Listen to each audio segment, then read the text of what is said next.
You know, when you think about science fiction, you've got these ancient, galaxy-spanning empires, right? Beings made of pure energy, civilizations that can literally build worlds. And then, there's us, humanity.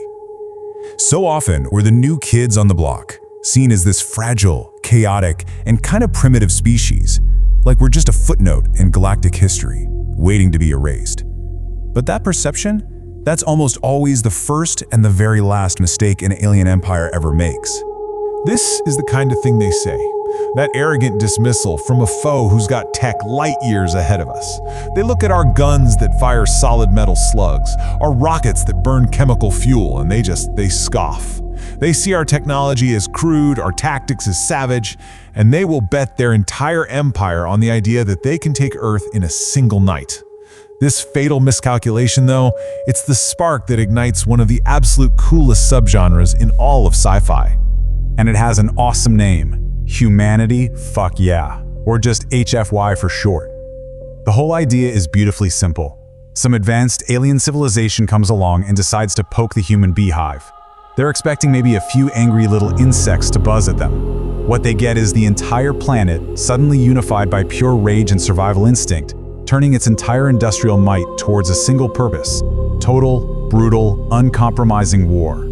So today, we're going to break down how humanity goes from being the galaxy's underdog to the stuff of alien nightmares. We're going to look at their brutally simple toolbox, the terrifying price you pay for provoking them, how an outside threat forges us into a single, deadly weapon, and then we're going to look at the darkest possible end to this logic, from one of the most brutal sci-fi universes ever created. Okay, so let's kick things off with Chapter 1 of this whole story, the Great Miscalculation. This is the fundamental, epic mistake that pretty much every alien empire makes when they first bump into us. They look at us fighting amongst ourselves, our messy, unstructured way of spreading out, our emotions, and they just see weakness. But man, they could not be more wrong. What they see as fragility is actually this deep, deceptive resilience, something we earned over thousands of years of just trying to survive on our own death world. Our so-called disorganization, that vanishes literally overnight when we're facing an existential threat. It gets replaced by this terrifying, focused unity. And our emotions? Oh, that becomes the fuel for a level of sheer rage and stubbornness that these logical, ancient empires just can't comprehend.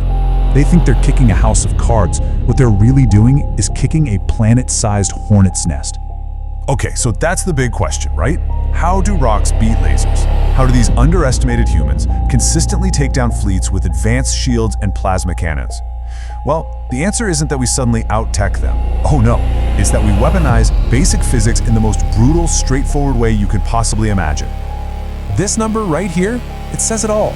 In one of these stories, after humanity first met aliens, we had 80 years to prepare. And what did we do? Did we invent some elegant new energy source? Nope.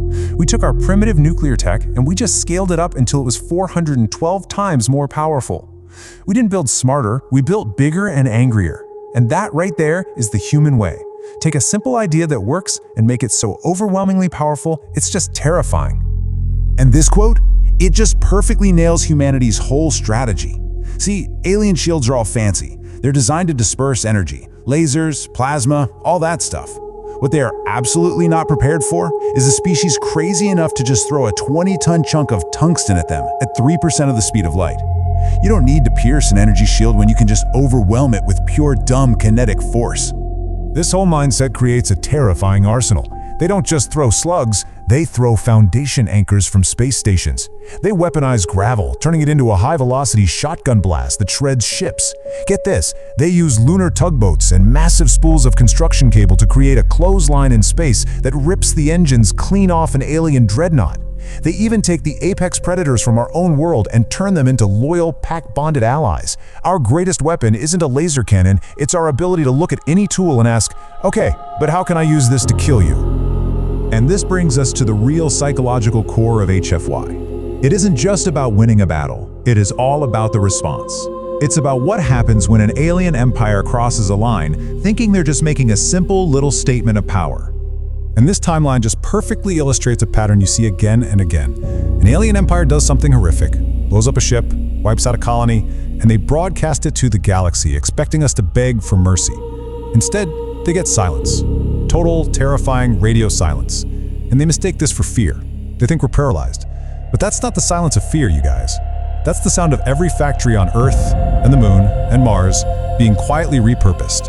It's the sound of a species putting everything aside to retool its entire civilization for one thing: revenge. And that right there is the crucial point. When humanity finally hits back, it is never proportional. This isn't about defense. This is about making damn sure that nobody ever makes that same mistake again. They don't just beat their enemy, they dismantle their empire, they shatter their fleets, and they turn their name into a cautionary tale that's whispered across the galaxy for thousands of years. They don't want peace, they deliver consequences. But wait a minute. How does a species like ours, I mean, we are famous for our internal conflicts, our nations, our politics, our constant fighting, how do we mount a response that unified? Well, in these stories, the answer is brutally simple. The alien threat itself is the catalyst.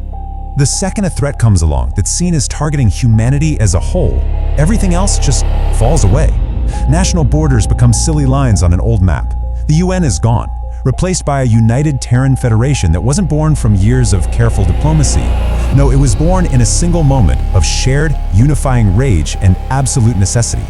An enemy at the gates is the only thing powerful enough to make humanity truly one. So this relentless escalation of threat and response, and this unification through fear, it leads us down a pretty terrifying, but you could almost say logical path. And we see its conclusion in one of the darkest sci-fi universes out there, Warhammer 40,000. This is where the whole HFY concept is pushed to its most extreme and horrifying endpoint. And this is the central, deeply disturbing question that the Emperor of Mankind's policy forces us to ask. In a galaxy that is just teeming with hostile life, where trying to coexist has failed again and again, he made a decision. Humanity's survival required the complete and total extermination of all alien or xenos life, not just the hostile ones, all of them. So, why? Well, the Emperor's logic is born from a grim, dark history. First, you've got the memory of betrayal. During a previous golden age for humanity, our supposed alien allies turned on us the second we showed any weakness. The lesson was brutal. Never trust a xenos again. Another theory is that the Emperor just knew we needed a perpetual boogeyman, a constant outside enemy to keep a naturally warlike species like us united. Then there's the simple fact that a lot of the aliens in that universe are fundamentally incompatible with human life. And maybe the most chilling idea of all is that the Emperor, who could see possible futures, was just pruning the timeline. He was eliminating any friendly aliens to prevent any future that might lead humanity away from the one single narrow path to survival that he had planned. It is the ultimate dark expression of us or them. And that leaves us with the central dilemma of this whole humanity fuck yeah genre. On one hand, it's a celebration of our resilience, our ingenuity, our unbreakable spirit. But on the other, it's a cautionary tale. When you push a species that has clawed its way to the top of its own death world, when you threaten its very existence, what you awaken might not be a hero. It might just be the most ruthlessly efficient monster the galaxy has ever seen.